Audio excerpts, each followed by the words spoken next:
Is CGI being overused in superhero movies? Hi, welcome back to Comically. My name is Lee, and let's dive into it because a lot of people have some issues with the current CGI that's being used in superhero movies.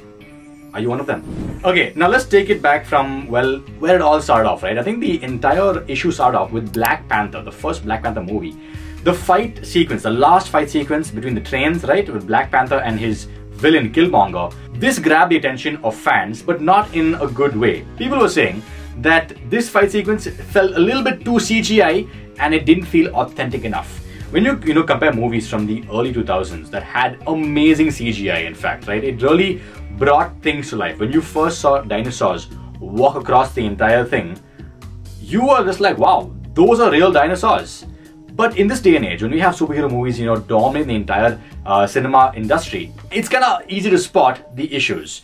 We had Deadpool and Wolverine recently, right? And this movie was a phenomenal movie. By all means, writing, directing, the comedy was on point, the visual effects were brilliant. But however, there was one small mistake that everybody caught on to.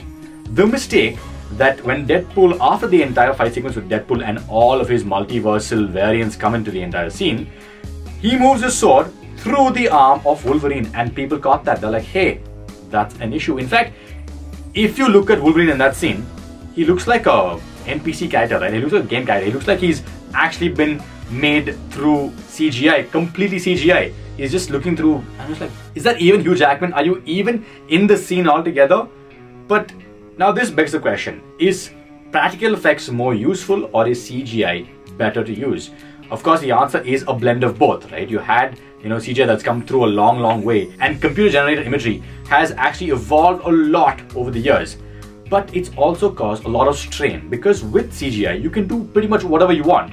You think about, movies like Guardians of the Galaxy Volume 2, right? This was heavily relied on CGI. They made the entire planet, Ego, CGI. In fact, it was nominated for an Oscar back in 2017, but didn't win, of course. But that's how far we've come, right? We had amazing CGI, and now people are just like, things are kind of substandard. And arguably so, because you have to churn out so many visually, heavy movies in a short span of time, and you're bound to overwork your animators. In fact, a lot of animators from big studios were quitting because they were just like, we cannot handle the stress and the overtime that we have to work because of this. And I think the next movie that I want to see is Fantastic Four, The First Steps, which will be out in July 2025. And this movie will have, in my opinion, the best visual effects that we've ever seen in a Marvel movie. I'll tell you why. Because they're going to use a proper blend of CGI and practical effects. If you look at the new picture or the leaked video of Ben Grimm that's been out, right? He looks like he's being taken out from the comics. The suits look accurate and he looks like he's been ripped out of the comics. Now, in an interview with Jimmy Kimmel, Evan Moss-Bachrach has mentioned that he will be using a mixture of practical effects and CGI and will definitely breathe life into this character that is going to be so good. The Thing will look like the Thing from the comics completely, and I can't wait for this movie. I'm also very curious to see how they're going to do Johnny Storm. The Human Torch will also be one of my main focuses. He's going to be entirely CGI. You can't do practical effects there. That's not going to work at all. Not at all with Joseph Quinn here. He's already as hot as he can be, and I don't think lighting him on fire is the answer here. But let me know your thoughts. Which movie do you think has the worst CGI of all time?